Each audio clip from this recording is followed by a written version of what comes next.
বাংলাদেশের সর্বশেষ গুরুত্বপূর্ণ আপডেট সংবাদে আপনাকে স্বাগত। শুরুতেই সংবাদ শিরোনাম, পরে বিস্তারিত। শুরুতেই জানাবো, অস্ত্রগুলিসহ বিএনপির নেতা আটক। মেহেরপুরের গাঙ্গিনীতে একটি ওয়ান-শুটার গান, 2 রাউন্ড গুলি, দেশীয় অস্ত্র ও কৃষিপণ্য সহ আজমাইন হোসেন টুটুল নামে এক ইউপি সদস্যকে আটক করেছে সেনাবাহিনী। আজ তার নিজ বাড়িতে অভিযান চালিয়ে তাকে অস্ত্রসহ আটক করা হয়। এরপর জানাবো, চাঁদপুরে মায়া চৌধুরীর বাড়িতে আগুন। সাবেক মন্ত্রী আওয়ামী লীগের সভাপতিমণ্ডলীর সদস্য মোফাজ্জেল হোসেন চৌধুরী মায়ার চাঁদপুরের বাড়িতে ভাঙচুর, লুটপাট ও আগুন দিয়েছে দুর্বৃত্তরা। এরপর সেনাবাহিনীকে পরিস্থিতি নিয়ন্ত্রণে আনে। জানাবো, তারেক রহমানের দেশে ফেরা প্রসঙ্গে যা বলল যুক্তরাজ্য। যুক্তরাজ্যে প্রশান্ত মহাসাগর বিষয়ক প্রতিমন্ত্রী ক্যাথরিক ওয়েস্ট জানিয়েছেন, লন্ডনে থেকে বিএনপির ভারপ্রাপ্ত চেয়ারম্যান তারেক রহমানকে সরকার দেশে ফেরাতে চাইলে ব্রিটেন সহায়তা করবে। এবারে জানাবো, অন্তর্বর্তীকালীন সরকার 100 দিনে ৮৬,২৭৭ জনের নতুন কর্মসংস্থান সৃষ্টি করেছে।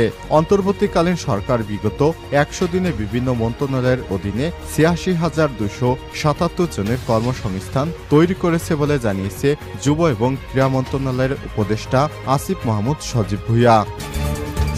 এদিকে সন্ধ্যায় জাতির উদ্দেশ্যে ভাষণ দিবেন প্রধান উপদেষ্টা।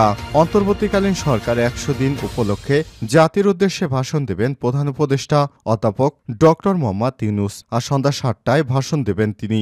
বিটিভি এবং বিটিভি ওয়ার্ল্ড এই ভাষণ সরাসরি সম্প্রচার করবে।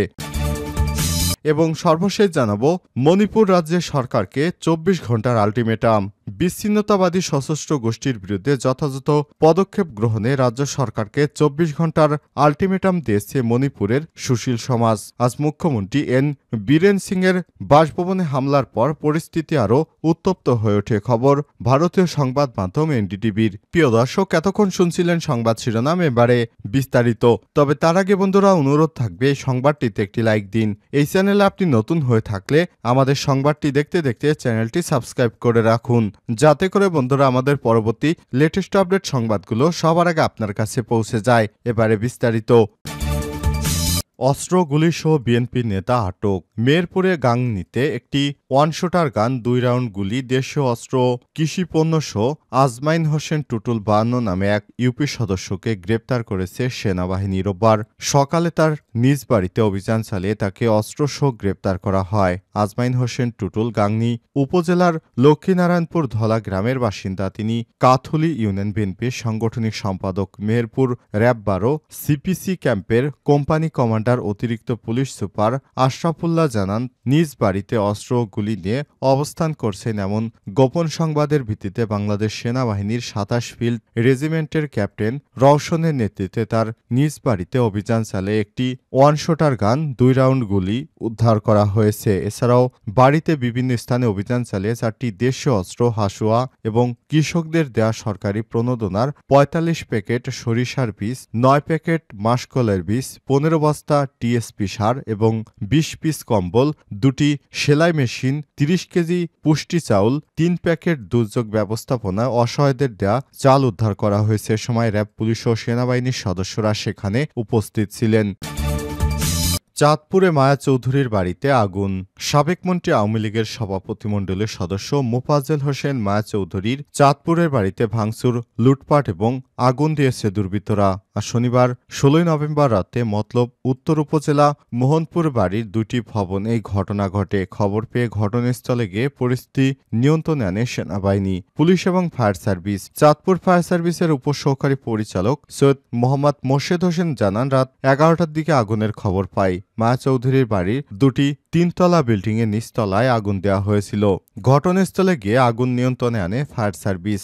মতলব উত্তর থানার ওসি তদন্ত প্রদীপ জানান, রাতে খবর পেয়ে তাৎক্ষণিক ঊর্ধ্বতন কর্তৃপক্ষকে জানাই। আগুন নিয়ন্ত্রণে আনার পর আমরা তথ্য সংগ্রহের চেষ্টা করছি। পরবর্তীতে আইনগত ব্যবস্থা গ্রহণ করা হবে। চাঁদপুরে এডিশনাল পুলিশ সুপার মতলব সার্কেলের খায়রুল কবির চৌধুরী জানান, আমরা সন্ধ্যার দিকে সাবেক এমপি মায়া চৌধুরীর বাড়িতে ভাঙচুর এবং লুটপাটের খবর পাই। এরপর আমরা আমরা দ্রুত সেনাবাহিনী, পুলিশ, ফায়ার সার্ভিস নিয়ে যাই। এ সময় তিনি আরও বলেন, দুটি বাড়ি নিচতলায় ভাঙচুর করে আগুন দেওয়া হয়েছিল, তবে ফায়ার সার্ভিস দ্রুত আগুন নিয়ন্ত্রণে আনতে সক্ষম হয়েছে, কারণে আগুন নিচতলাতেই সীমাবদ্ধ ছিল।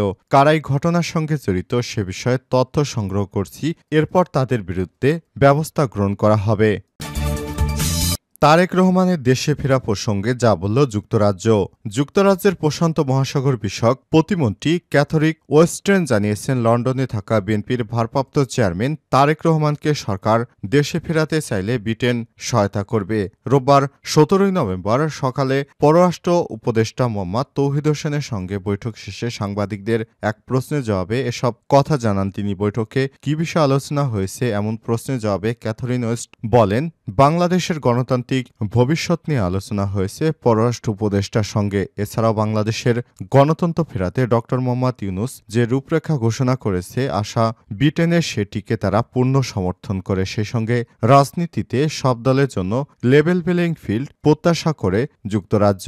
বিএনপির ভারপ্রাপ্ত চেয়ারম্যান তারেক রহমানকে ফেরানো প্রসঙ্গে জানতে চাইলে তিনি বলেন, কোনো নির্দিষ্ট ব্যক্তির বিষয়ে কথা হয়নি, তবে সরকার চাইলে আমরা সহায়তা করতে প্রস্তুত। রোহিঙ্গা ইস্যুতে ক্যাথরিন ওয়েস্ট বলেন, সামরিক জান্তার দমন পীড়নে মিয়ানমার থেকে পালিয়ে বাংলাদেশে আশ্রয় নেওয়া রোহিঙ্গাদের সহায়তায় আরও 10 মিলিয়ন পাউন্ড দেবে যুক্তরাজ্য। ক্যাথরিন ওয়েস্ট গতকাল 16 নভেম্বর 2 দিন এর সফরে ঢাকায় আসেন। গত 8 আগস্ট অন্তর্বর্তীকালীন সরকারের দায়িত্ব নেয়ার পর যুক্তরাজ্যে সরকারের কোনো জ্যেষ্ঠ প্রতিনিধি এটাই প্রথম বাংলাদেশ সফর। প্রসঙ্গত 2007 সালে সেনা সমর্থিত তত্ত্বাবধায়ক সরকারের সময় আটক হয়েছিলেন তারেক রহমান। পরে তিনি জামিনে মুক্তি হয়। 2008 সালের 11 সেপ্টেম্বর লন্ডনে চলে যায়। এরপর লন্ডন থেকে তিনি আর বাংলাদেশে ফেরেননি। এরপর লন্ডন থেকে রাজনৈতিক কার্যক্রম শুরু করেন। 2018 সালের ফেব্রুয়ারিতে বিএনপির চেয়ারপারসন খালেদা জিয়ার দুর্নীতির মামলায় কারাদণ্ড দেওয়ার পর দলের ভারপ্রাপ্ত চেয়ারম্যানের দায়িত্ব নেন তারেক রহমান। এরপর লন্ডন থেকেই দল পরিচালনা করে আসছেন তারেক রহমান। অন্তর্বর্তীকালীন সরকার 100 দিনে ৮৬,২৭৭ জনের নতুন কর্মসংস্থান সৃষ্টি করেছে। বাংলাদেশের অন্তর্বর্তীকালীন সরকার বিগত 100 দিনে বিভিন্ন মন্ত্রণালয়ের অধীনে ৮৬,২৭৭ জনের কর্মসংস্থান তৈরি করেছে বলে জানিয়েছেন যুব এবং ক্রীড়া মন্ত্রণালয়ের উপদেষ্টা আসিফ মাহমুদ সজীব ভূঁইয়া। আজ ১৭ নভেম্বর যুব ক্রীড়া মন্ত্রণালয় এবং শ্রম কর্মসংস্থান মন্ত্রণালয়ের 100 দিনের কার্যক্রমের অগ্রগতি সংক্রান্ত সংবাদ সম্মেলনে তিনি এসব কথা জানান। সংবাদ সম্মেলনে আরও জানানো হয়, এই কর্মসংস্থানের মধ্যে ২,৪৬৮ জনকে রাজস্ব খাতে এবং ৮৩,৮০৯ জনকে প্রকল্প খাতে আত্মকর্মী এবং উদ্যোক্তা হিসেবে নিয়োগ দেওয়া হয়েছে। কর্মসংস্থানের এই উদ্যোগ বিভিন্ন মন্ত্রণালয়ের মাধ্যমে বাস্তবায়িত হয়েছে, যার মধ্যে উল্লেখযোগ্য ভূমিকা পালন করছে যুব এবং ক্রীড়া মন্ত্রণালয়, মহিলা এবং শিশু বিষয়ক মন্ত্রণালয়, তথ্য যোগাযোগ প্রযুক্তি বিভাগ এবং শ্রম কর্মসংস্থান মন্ত্রণালয়। এছাড়া ২০২৪-২৫ অর্থ বছরে 2,64,080 জনকে প্রশিক্ষণ দেওয়ার লক্ষ্যমাত্রা নির্ধারণ করা হয়েছে, যার মধ্যে গত 100 দিনে 19,452 জন প্রশিক্ষণ সম্পন্ন করেছে এবং বর্তমানে 52,115 জন প্রশিক্ষণরত। এছাড়াও ট্রাফিক ব্যবস্থাপনা, সামাজিক সচেতনতা বিষয়ে 710 জনকে প্রশিক্ষণ দেওয়া হয়েছে এবং 231 জনকে ট্রাফিক সহায়ক পুলিশ হিসেবে নিয়োগ দেওয়া হয়েছে এবং 2 বছরে সরকারিভাবে 5 লাখ কর্মসংস্থান সৃষ্টির লক্ষ্যমাত্রা নির্ধারণ করা হয়েছে বলেও জানান যুব ক্রীড়া সচিব মোহাম্মদ রেজাউল করিম মাকসুদ জাহেদি।